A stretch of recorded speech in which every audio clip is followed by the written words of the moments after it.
Upendo. Sasa sikiliza, anaanza kutafsiri upendo ni nini. Moja, upendo huvumilia. Huvumilia. Umeturudisha kule kule. Upendo unafanyaje? Huvumilia. Sasa kwa nini watu wanaacha ndoa zao na wanadai wana upendo? Upi? Ngoja niwaambie, mtu anaposhindwa kwenye ndoa hana upendo huyo. Mnaniangalia eh?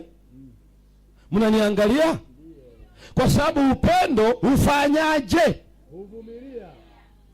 Na ni tunda la Roho, uvumilivu. Halafu akasema upendo namba 2, hufadhili. Unafadhili.